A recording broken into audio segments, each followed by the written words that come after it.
Hello and welcome to Spotlights. This is the podcast for the Yale Forum on Religion and Ecology. And as usual, I'm your host, Sam Mickey. And this week, I'm really happy to have two guests on our program. We have Kimberly Carfore and Joseph Wiebe. Kim, Joe, welcome. Thanks, Thanks. Sam. It's good to be here. Nice to be here, Sam. Thanks for having us. Yeah, well, thanks for making time for the show, especially when we have a few different people. That's all kinds of complicated scheduling. It's hard enough just to get two people and at the same time. So having all three of us here is really a treat. And just a little bit of a bio for each of you, in case people aren't familiar with who you are and what you do. Kim is a adjunct professor in the Theology and Religious Studies Department and the Environmental Studies program at the University of San Francisco. And Joe, you're an associate professor of religion and ecology in the Ethics and Global Studies program at the University of Alberta, Augustana, and also the author of The Place of Imagination, Wendell Berry and the Poetics of Community, Affection, and Identity. So looking forward to chatting about that. And one of the reasons I have both of you on together is because you are starting as the co-chairs of the Religion and Ecology unit at the American Academy of Religion. And so pretty momentous occasion because I know that's a big responsibility. And so I'm excited to talk about your work, but also talk about what's going to be happening at the AAR. Joe, I want to hear a little bit about your work. You know, Kim has been on the podcast a couple of times, and so we don't need to rehash her whole life story. But with you, we need a bit of a life story. I'm always curious how people get into the world of religion and ecology. One of my favorite things to hear, because especially, I mean, if you're getting an academic degree, people always make you choose. They're like, look, you can do environmental studies or you can do religious studies. You can't do both. And then something happens to some of us where for some reason we can't choose between them. We're doing this work at that intersection of the two. So how did you come to that? You don't have to get to like your whole life story, like when I was two, but you know, whatever formative experiences you had. Yeah, well, I don't know, man. I got into it by accident, to be perfectly honest. It was one of those things that sort of happened to me. I'm not really a guy with a plan. You know, I think one of the lines that really resonate with me is the Joker in Dark Knight when he's like, "Do I look like a man with a plan?" That's kind of me. I go through life by feel and through connections, through relationships and stuff. So, I started off academically doing theology, and I really liked theological ethics. I'm Mennonite. I started off at Canadian Mennonite University. Finished there, I really got into theological ethics there. My mentor there, Chris Stevener, I'm like, what should I do now? He's like, go to Duke. I think you'd really like working with Stanley Hauerwas.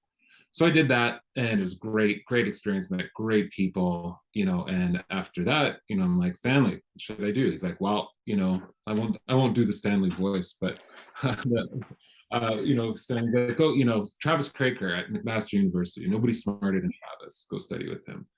So I studied with him, and it was different, so it's part of this pedigree, but very different, not the virtue ethics, not so much emphasizing tradition, and those sorts of things, the Macantarian side of things, and much more like imagination, fiction, stuff like that. Travis was reading Dostoevsky and some of those more 19th century literature, which wasn't really my jam, but I liked what he was doing. I liked the theology of literary criticism.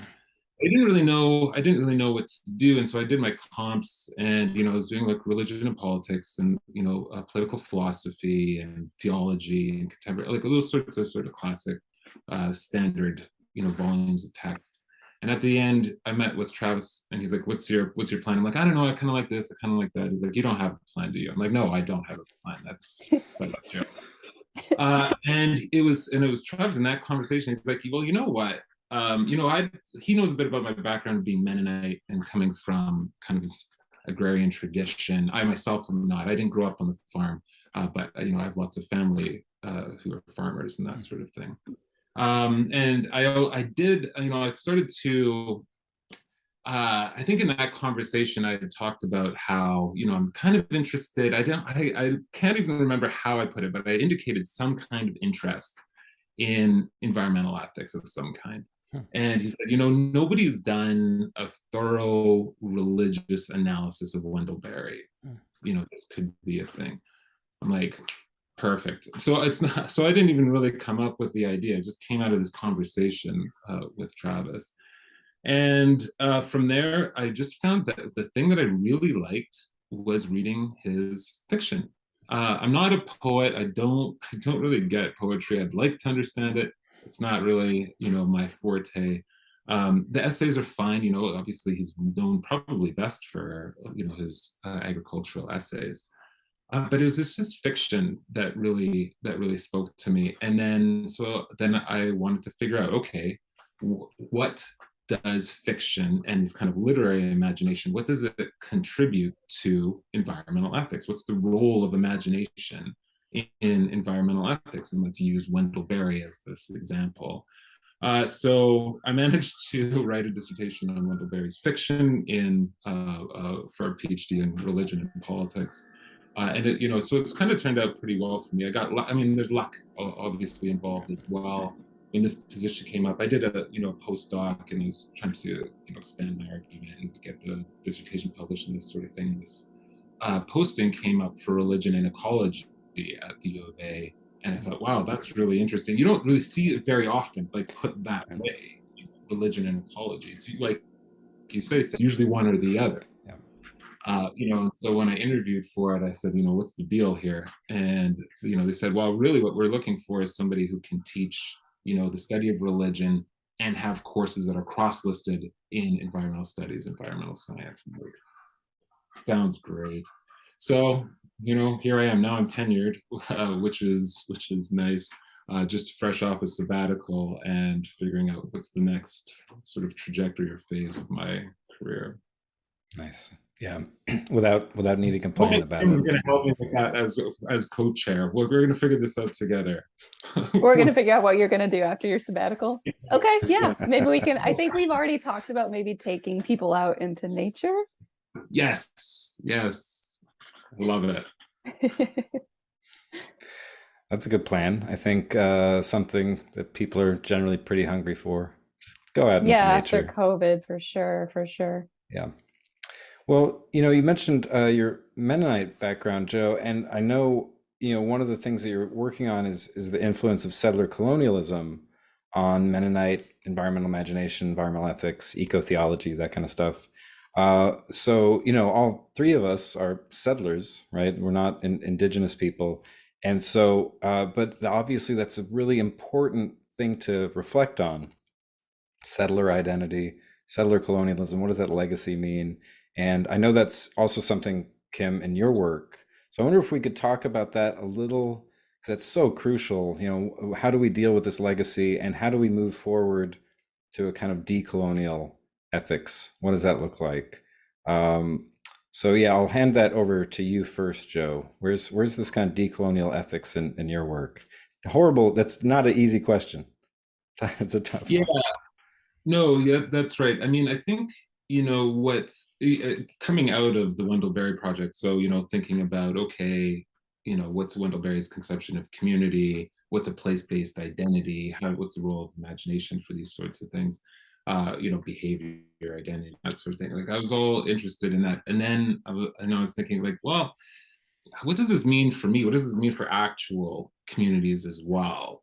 You know, and I thought, you know, what about the Mennonites? And I just started thinking, so part of it was like personal, you know, I'm like, I can trace my ancestry. Like, you know, Mennonites are good at keeping track of our families, our family histories and our movements and stuff.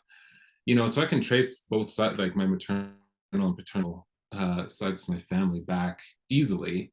And, you know, it's very clear it's part of Canada's colonial project. You know, Mennonites were a central piece to that, especially at the beginning in the late 19th century. So, you know, I'm like, okay, I have this kind of academic interest in, you know, how do you unpack the settler colonial aspects of founding settler communities on the one hand, and how does that impact religious environmental ethics or eco-theology? on the one hand, and then on the other hand, I'm like, well, what's my story? Like, what, what's the story of my great grandparents and great grandparents who came over? So there's definitely like a personal side to it too. And both of which, you ask about like sort of how to do it, or how, I don't know, man. Like so the two things that I do is read a lot of critical indigenous theory. I talk to my friends. We've got a fabulous faculty of Native Studies here at U of A, and I've become friends, particularly with Paul Garreau, who is the president of the CSSR here. Just like, and met some fabulous people. So like the relations there are absolutely key in learning what's he doing in the study of religion. How does religion function within indigenous studies, like that sort of thing. So really learning about how to do religious studies, what that means, like hearing from indigenous voices, both in terms of like their experiences, but also in terms of their theory. Right, what is indigenous theory of religion? So that on the one hand, and then also like telling stories, like figuring out what are the stories, how do you tell this story, and so the story aspect of it, I'm like, okay, I need to go do the history, and I thought, well, I gotta get into the archives and figure out what's going on. And I think that has been part of it, but but my goal, I'm an ethicist, I'm not just wanting to tell the story. I need to figure out, what does this mean? Is the ethics in the methodology of it? Is the ethics in the telling of the story? Is the ethics in where the story goes, its horizon of meaning? Is the story in its reception history? How, what have people been hearing? What are they doing with it? So I don't have an answer to these things. This is sort of where I'm at right now. I've got a bunch of different pieces, the theory, some of the history, some of the theology, and I'm just at a place now where I'm like trying to piece this all together. But I'm very curious to hear, Kim, what it's been like for you. Well, yeah, thanks, Sam. This is right off the bat, one of the biggest, most difficult questions. So thanks for letting us tackle it. And I'm thankful for Joe for going after it first. I've always been really impressed with your leadership in the Religion Ecology group, because for you, it's from my perspective, you're always like, how can we be more decolonial? How can we be more anti-racist? And I'm like, yeah, like it's first and foremost at the front of you as a leader in the field. So I've always appreciated that. So yeah.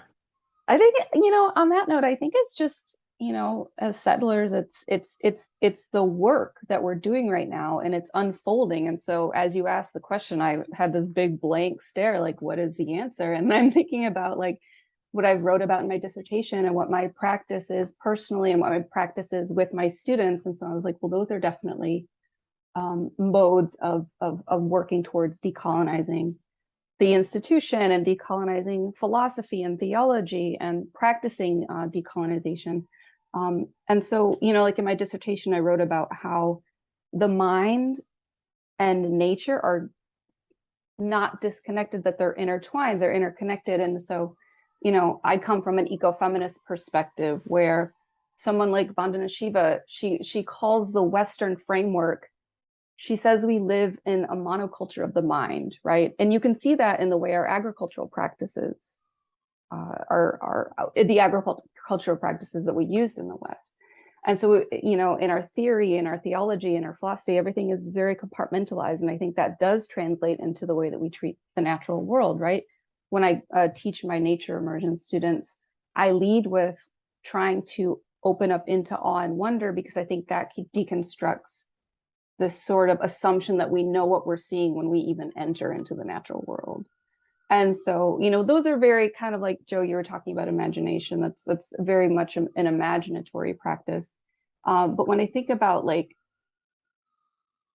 decolonization in the institution and how to actually work with Indigenous people, I think it's a very material practice, right? And I think right now they're very much, I don't like to speak for Indigenous people, but from what I've been reading and what I've been educating myself in, and people that I've been talking to and have been in conversation with, the Land Back Initiative is a huge one. And especially right now in the church, trying to work in the sort of, what do we do as certain theologies like Christianity has been inextricably intertwined with taking the land from these people, you know? And so, like Joe said, reading and just being educated. And there's a really great book. I mean, it's awful, it's a very sad book, but Benjamin Madley's An American Genocide, and just really understanding how, you know, every day, every privilege that we have as white people comes from this terrible violence that's been done to these communities, and that intergenerational trauma still exists. And so I don't know if I answered that. Yeah, well, I appreciate both of you kind of having a lot that you're working on with this issue, while also being like, I don't know, because I think ultimately that's a really important position to take, is to admit, like, no, I don't have all the answers. And you know who did have all the answers? People who were working on colonialism. Like the having the answers attitude might actually get in the way a lot. And so kind of having that humility to be like, well, I'm working on this, trying to listen to these people, read these texts, but I don't know. Like, I think ultimately that's one of the best places to be.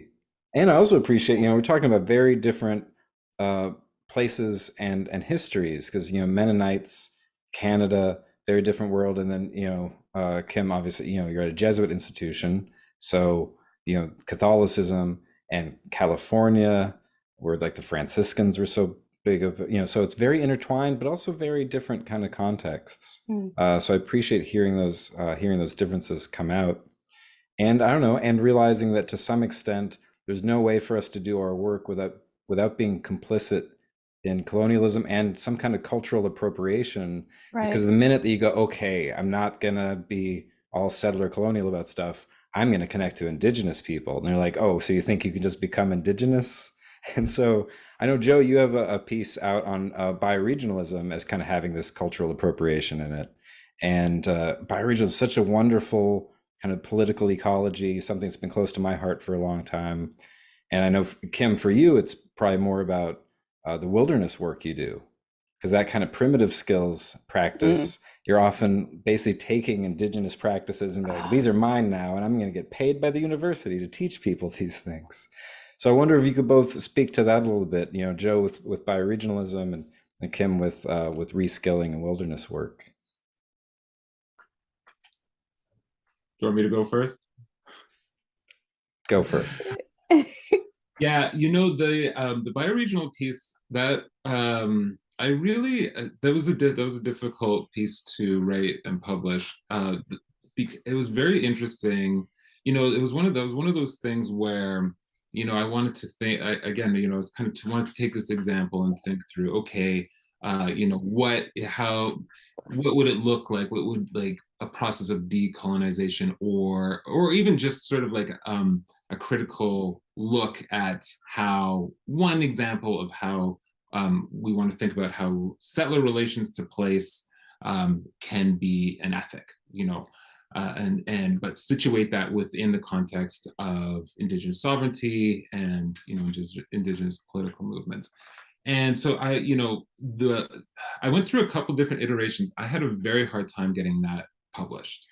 And part of this is the academic game. Rejection, for every one thing you get, there's probably 100 things that got rejected that led up to it. And the peer review process has been great. You get good feedback and all this sort of thing. I've had a variety of experiences. With that one, what I found interesting, the two journals that rejected it prior to being published in JRE, was that basically that cultural appropriation is not a problem, and that to even say that bioregionalism is guilty or has had moments of cultural appropriation is problematic is not worth mentioning. That hybridity and syncretism has always been a part of religion, and so any religious movement is going to borrow from different traditions, and that's just how it goes. This is just the way religions are. Never mind, again, like all these like critical indigenous theory that says time and time again, and community members, cultural appropriation is a significant problem. So it was bemusing. I was quite kind of confused, but I was also kind of fired up, and I think I do probably my best writing when I'm angry. So that one's a hot piece. That one you can, I'm kind of pissed off in that as a result. But it was also very helpful. And so one of the things that I did learn, that was the piece in which I learned allyship. One form of allyship is through theory. In this piece, I'll take one example of a settler land ethic, but I'll tie it to critical indigenous theory, and that this is one of the modes of allyship that I've learned through that piece. So I thought, that's so point being, kind of an answer to your question, Sam, one of the things that I'm trying to do in the work, not just in terms of its analysis of bioregionalism, I'm critical of bioregionalism, I'm critical of Wendell Berry in that piece, but what I'm also trying to do is try to perform a method of decolonization, something like that. I don't know if does that kind of answer your question or resonate with what you're looking for. Yeah, no, I appreciate that a lot. Yeah, I don't know what I'm looking for. these, are, these are just tough questions, and especially something because these are just things that I've cared about for a while. And when I first learned about bioregionalism, I wouldn't have thought it was problematic either. I was very young at the time. I was like still an undergrad, and I was like, oh, this sounds nice. And like learning to become native to your place didn't seem like there was a problem there at all. And then listening to indigenous people, they're like, there's some problems it's a there. big problem. It's a big problem. Yeah. And it's like, oh no, but people just borrow from each other normally. They're like, yeah, you didn't just borrow. There was like an active and ongoing genocide. So pretty serious. It's not meant to be dismissive. Bioregionalism is inherently problematic or anything like that. It's like, let's analyze it. Let's look at it. We don't need to throw it away necessarily, but if we think that it's important, and I think it is, let's work with it, see what needs to be, critically engaged. What happens when you work with indigenous voices and you listen to them, Yeah, so similar thing then, with you, Kim, it's, just like bioregionalism has a lot of great stuff about localism and being place-based in your identity. It's like, well, we don't want to throw that away, but there's problems. We need to face those and work on them. So it seems like a very similar thing with teaching wilderness skills, bushcraft, that kind of work. And it's like, you're kind of profiting off of, indigenous knowledge, and yet, like, it's good to teach these classes. That's fantastic. They're not just the sole property of indigenous communities. So how do you deal with that legacy when you're teaching these kind of reskilling things like fire making or like basket weaving, those kind of practices? Yeah, well, such a good question. It's something I've actually have been wanting to talk about for a while, but I don't have a conversation partner. So what a great place to start. First of all, I just want to say something. I'm pretty uncomfortable, and I think that's a good thing. So like I said, thank you for guiding us into this space. Because it's something I've thought about for a while. So, right, like you said, I teach primitive skills and bushcraft, right? That's like white people way of saying, indigenous skills, or in particular, I teach cordage, I teach bow drill fire making, flint and steel fire making. I teach shelter building, right? So these also known as survival skills, right? And so I've thought about this for a while, and I think access to nature is a human right, but the problem about me teaching them is, like you said, I'm profiting off of them. And so the way that I've been wanting to alleviate, the way that I have been working with that with the means that I have right now, right? Because I'm an adjunct professor, so I already make a very small salary. And my budget for my nature immersion class is also very, very small. Is it impolite to speak about money? Yeah, I think so. It's very impolite, but welcome on the podcast. We have to be honest about these things. Because, like you're saying, it's not just symbolic.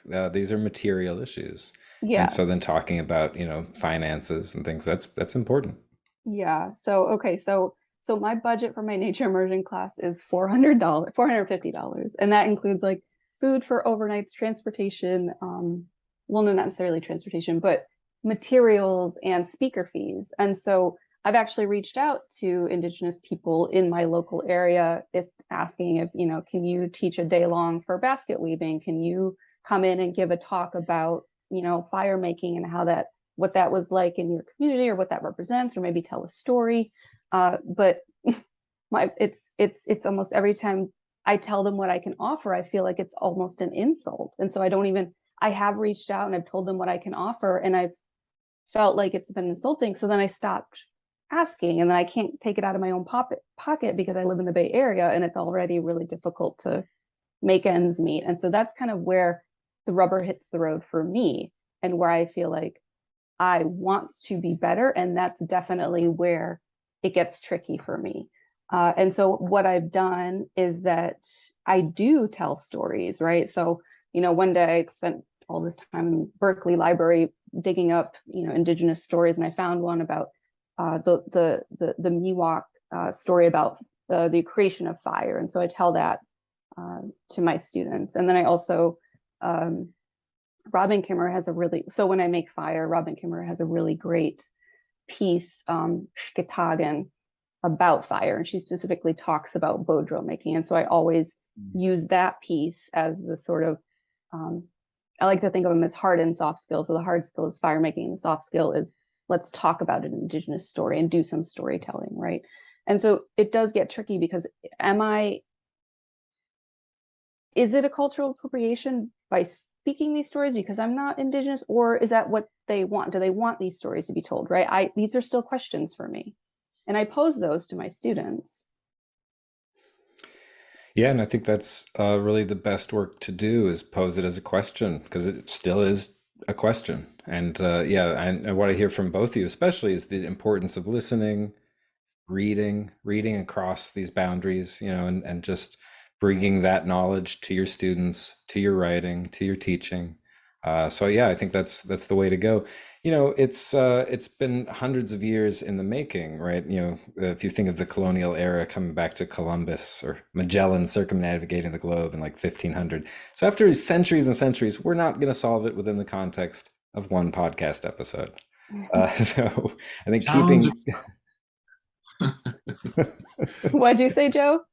The challenge accepted. I think we can do it. We can do it.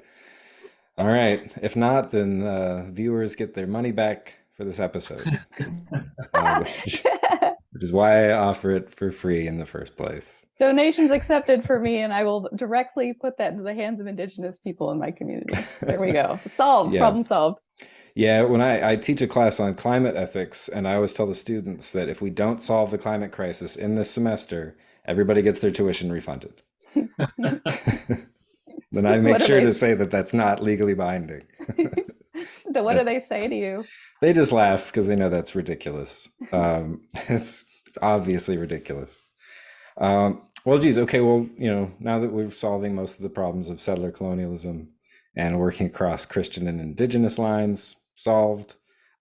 So let's talk a little bit about the AAR, where these questions are still very much alive and well.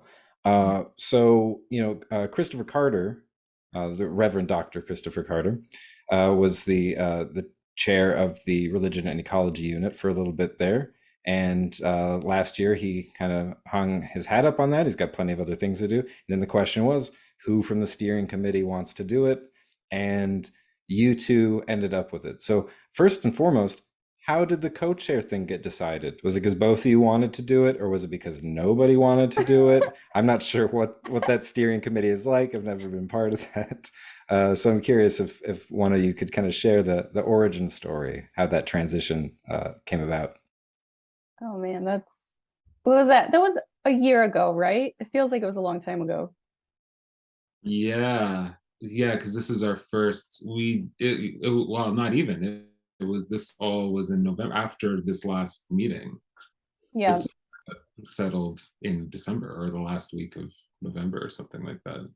Okay, so a lot has happened. Yeah, because we organized a whole panel. Okay, so what was the origin story? What was do you want to go first, Joe? I'm curious to hear how you narrate it, because that's why I'm asking you. Okay, this is my, okay, I'll say my experience of it, and then you tell me if this resonates with your memory as well and feeling about it also. Um, the Religion and Ecology unit is fantastic. The steering committee, there's great people on it. Yeah, like you said, Christopher is amazing, just a fabulous scholar, person, leader, all of the above. And so we had another great year this past year in 2021. And then I met as a steering committee, and and Christopher's like, I'm moving on. I'm going to religion and food, and so we need to figure it out. And Tara's like, well, I'm starting the religion and energy seminar. So her emphasis was elsewhere, and I think some of the other term positions were moving on or shifting, phasing out. The 3-year rotation was coming to an end. And so that it basically just left Kim and I. And and I think that it's supposed, I think all units, I don't know about all units, but certainly religion and ecology has to be a co-chair. I think it's that. It's So that big, yeah. that big, yeah, exactly. So I haven't looked at all. I mean, I don't know how many units there are at the AER. I haven't seen all of them, but most of the ones that I have seen, like the ones that we're co-sponsoring, for example, co-sponsoring with, I think they all have co-chairs. So I think it Yeah, is yeah.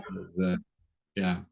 So it definitely was a little bit, Kim and I were left holding the bag part, you know.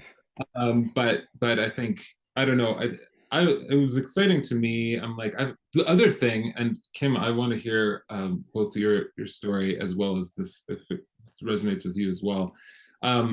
It's very intimidating, not only because Christopher was so good and so inspiring, but also because I haven't met any of these people. Like I became part of the steering committee after 2019. So we met in San Diego in 2019, and all of a sudden I'm like, Christopher was leading these panels, and there were great papers, and I'm like, oh man, this is awesome. The religion and ecology unit is lit. I want to be a part of it.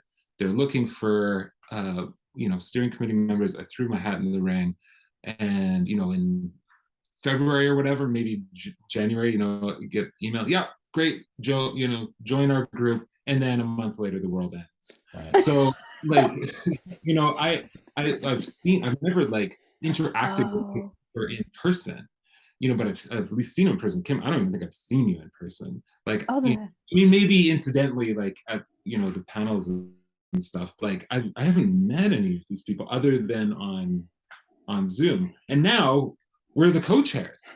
So it's all disorienting, and it's all it feels a bit surreal, at least for me. So that's why I'm kind of curious what your experience of this process has been. Yeah, I love hearing that, because you're right. That's what I feel like happened all so fast. And it's funny because my experience was similar but different, because I started out actually in the I was a co-chair for the religion and ecology unit of the Western region for a rotation, however long it was then. And I was on the board at the regional level before. So it's almost like, for me, I kind of worked my way up, and then I was on the steering committee for the religion and ecology group. So I have met people in person, and I've been really active in attending all the panels in the religion and ecology unit, because I'm just trying to understand this field. But then, and so before COVID, I remember thinking, Chris said that he was gonna step down, and I thought, you know what, I think I can do this. Like, I'm really interested. I really want to do this. I might reach out to him. This was years ago. I might, being like, okay, I'm thinking about this. What do you think? But like you said, it's really intimidating, because I remember my first AAR and seeing these co-chairs and just being like, oh, that seems untouchable. Like, no way. So when I got on the steering committee, I was just shocked and really honored. But then the being a co-chair, it's one level up, but it's so much more responsibility. And so it's like a different level of it's very different. And so in terms of when it actually happened, so I was thinking about it and I wanted to be a co-chair. I was intimidated and, I don't have the best self-confidence. I'm just gonna put that out there. And so I just thought, no way, like there's no way I could actually would get chosen.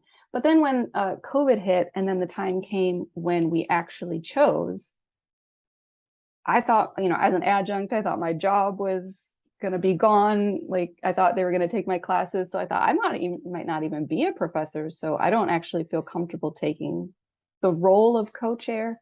But then, like you said, it wasn't until, I was like, I'll just let everybody else step up. And if no one else does, I'm happy to. And so that's kind of how it, like you said, it did actually end up just being me and Joe. But I've been thinking about it for a while, I guess.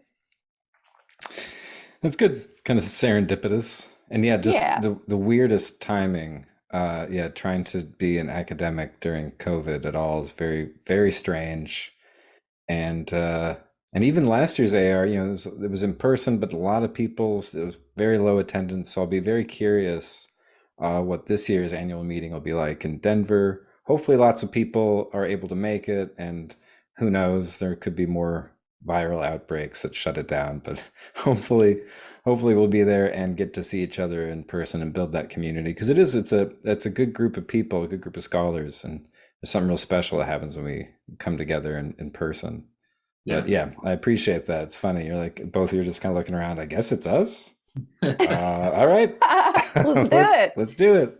Well, we've definitely taken that, challenge, and I've really enjoyed working with Joe. And because of that, it's almost just like, all right, here we go, and it makes it fun in that way. Nice. Yes, it's been my experience as well. I'm all about having fun. Like, if we're gonna do this, let's make it enjoyable. Like, Yeah. So it's been a great, it's been a steep learning curve, but again, Christopher has been great about the transition.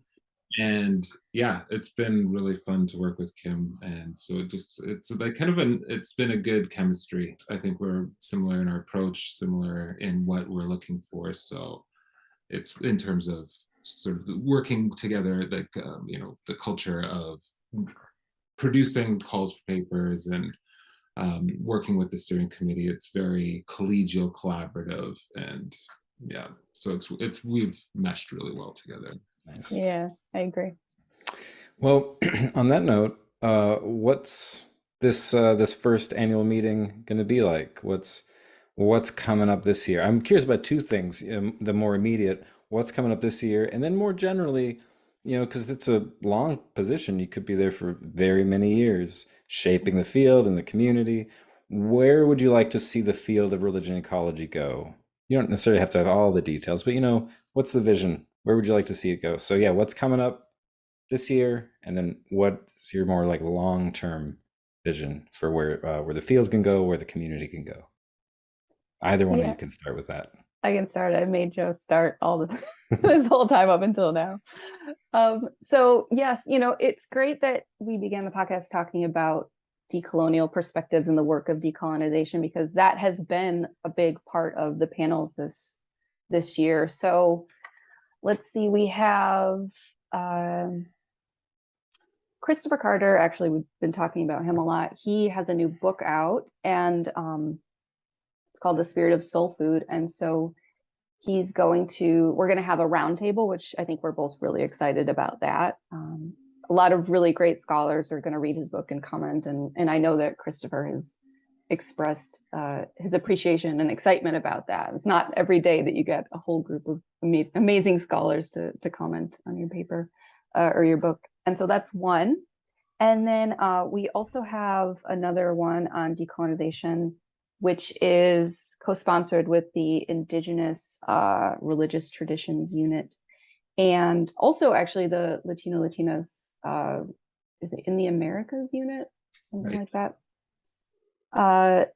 And that one's on decolonial approaches to environmental practice.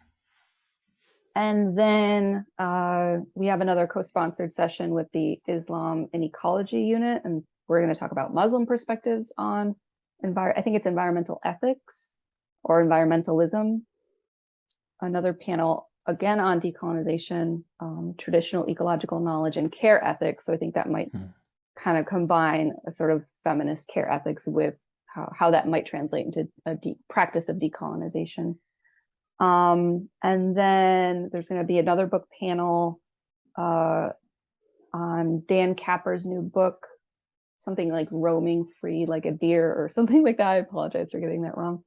And that's on Buddhist ethics, Buddhist environmental ethics. And there's another one on assessing, can you help me with this? Something about assessing environmental change. Assessing environmental strategies. Good, thanks. Yeah. So that's what is on the menu for this year. I don't know about in the future. What do you think, Joe? Well, yeah, I mean, I've been thinking about this, a lot more, especially in the past 6 months when, we became co-chairs, and, the direction that Christopher took the unit was, again, so inspiring. It was very, justice oriented, looking to see, what are the impacts in terms of eco-justice or, environmental justice, the racialization, uneven, unequal distribution of environmental impact, risks, as well as privileges, all those sorts of things, kind of foregrounding those questions of Indigenous sovereignty, having those no longer just be one subsection within the conversation, but actually really moving it into the center. Seeing how he did that, I mean, I think that needs to continue. I think that needs to go forward and continue to be developed. And what's interesting, I mean, I think the struggle is figuring out how to do that. And Kim, I'm very curious to hear, what you think about all this, about the vision as well as like how to go forward, and how to do this. But at first I thought, okay, what we really need to do. I mean, part of the reason why I think it was, Kim and I became co-chairs the way we did, sort of like, well, it's us or nobody, part of it is because religion and ecology isn't really a defined field. It's not like a lot of these it's not like Buddhist studies. It's not like or contemporary Islam, or where you have scholars in fields, in departments that bear the name or are the representative of that religion, or these texts or whatever within a department. Religion and ecology is kind of a grab bag of scholars who are doing, whatever it is they're doing, ethics, theology, religious studies, theory, whatever, who have an environmental interest. And so religion and ecology is a place where very few call their home, and yet very many feel like they've got something to contribute. Yeah. So we get a lot of proposals, but I think, and Kim, tell me if you agree or disagree, but I think very few of which see religion and ecology as their primary home, shall we say, academic home, in terms of disciplinary, in terms of the field. So, so in terms of, so it's interesting, I found it to be interesting that the kind of, I don't think this is overstating to say the dearth of interest in shaping the field. There's just not that many people, at least, and I think COVID probably is a factor there. I don't know, I don't have an institutional memory of it, but okay, what does that mean for religion and ecology? And at first I thought, okay, what we really need to do, given that, we get a plethora of proposals that are all over the map, what we need to do is figure out what is religion and ecology. Let's define it, let's figure it out and sort of set the field, that sort of thing. And then I realized, that's a very like white boy way of approaching that. Like, of course you need boundaries and of course, Joe. Yeah. So I'm like, okay, hold on. We don't need to do that. And then I was thinking, okay, this is kind of an opportunity, like the flexibility, the hospitality, like the welcoming, saying, hey, you very often, again, our proposals are the second. It like there, you can, when you send in a proposal to AAR, you send one in, and then you highlight potentially two units. Religion and ecology is very frequently the second option. Mm. So, makes it somewhat logistically difficult at times, but it also is revealing. People are like, I want to write on, Muslim theology, but it's on something to do with the environment. So I'll also see if the religion and ecology folks are interested. Do you see what I'm saying? Yeah. So, on the, there's a temptation to say, okay, no, we should, figure out, well, how do we, what's our field, and foreground the people who are contributing to religion and ecology first and foremost. But I think actually this is it's a position of privilege, it's a position of opportunity, and one that I think is something that I just would like to continue to sort of use that as a way to see what are people doing, and sort of expand the range of conversation, and be as inclusive and connective. Like Kim was saying, we're co-sponsoring 3 panels. I don't know where that is, comprehensively within the AAR, but we co-sponsor. We're very collaborative. We connect with a lot of other units as a result. And I think it's just been great. I think it's a real strength. And that's kind of the approach that I think is most conducive for how we go into the future. I don't know, Kim, what do you think of that? Yeah, I really liked what you said. There's a couple things. So sorry, I'm cold. I have to put my shirt on. Okay, so in terms of, defining the field, I think it's a really great moment that you and I have come together because, I did actually get my PhD in one of the very few programs that does do religion ecology. And, so the work of Marilyn Tucker and John Graham, they have been working to define the field of religion ecology, to create it as a field, right? The Forum on Religion Ecology website is all about that, trying to get some sort of primary texts, right? So that we all have some ground to work from. But, and that comes from the lineage of Thomas Berry and, Thomas Berry and Brian Swim and that kind of collaboration.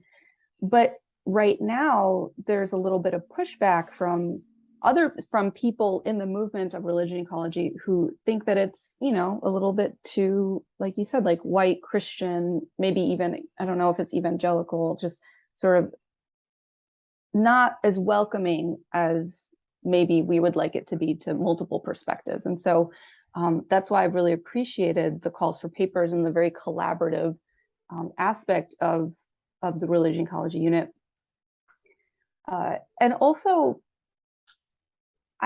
going back to Christopher Carter, I think he really set the ground for what the unit could look like. Because back to what you talked about at the beginning about religious imagination, it's, I teach a class on feminist theology to my students, and I often tell them, you can't be what you can't see, right? In Christianity, we don't have women priests, so we don't think that that's a possibility. So if we welcome different perspectives and see them represented in the scholarly realm, then we start to imagine these different possibilities where we didn't see them before. So that's kind of how I imagine the work of the field. So back to this, maybe there's a theme emerging in this conversation is who's that mystic, the cloud of unknowing? Like, we're just leaders. Let's just sit in the unknowing.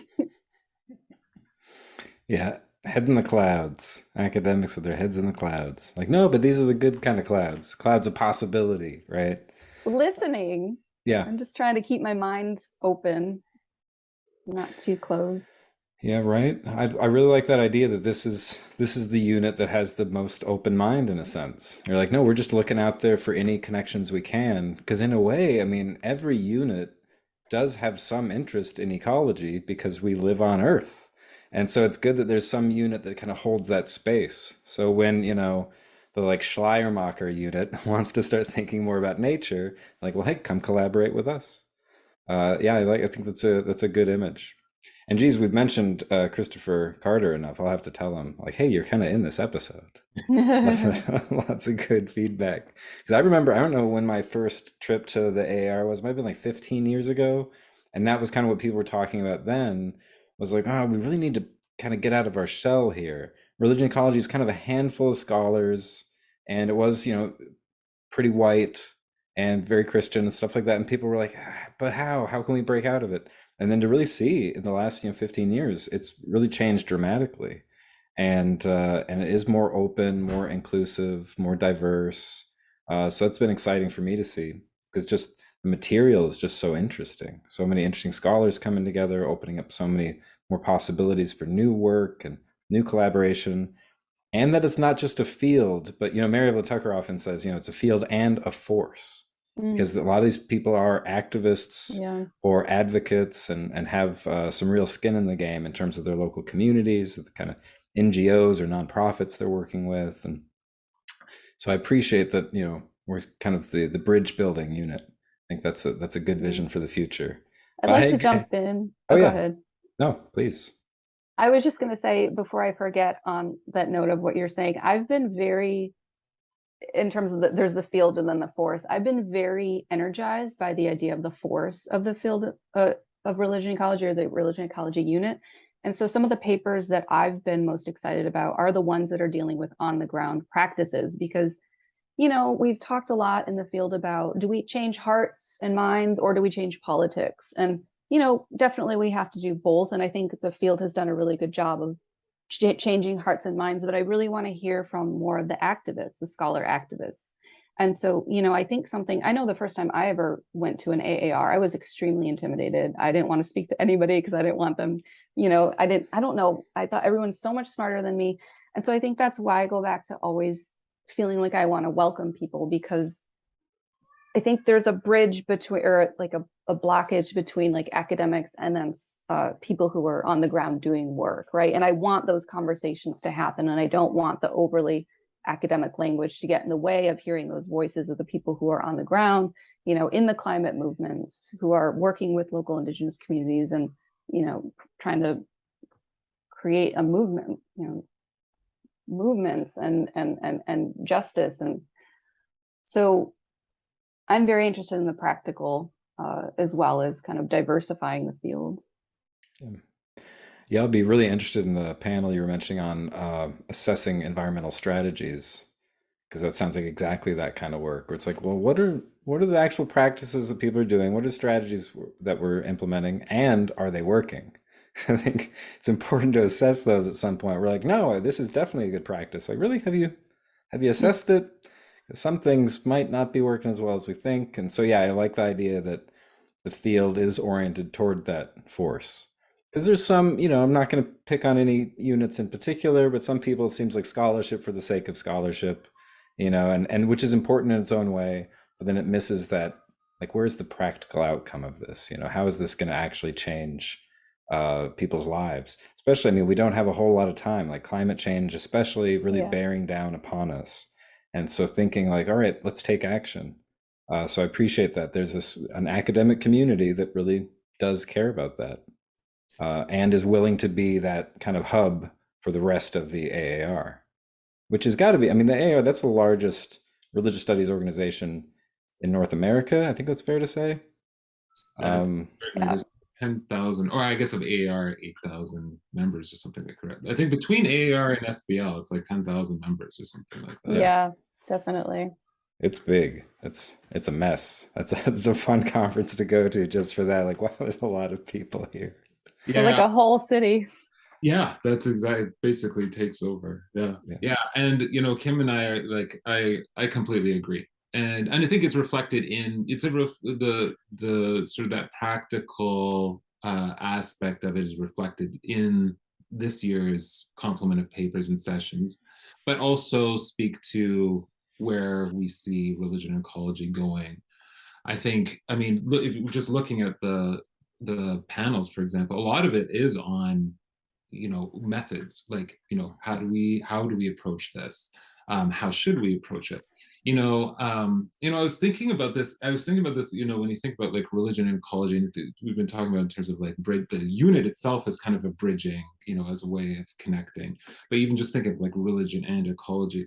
Sam, I was listening to the interview with Jason Worth, I think, who was talking about, I can't remember what two things he was putting together, but he was reflecting on the and. Right.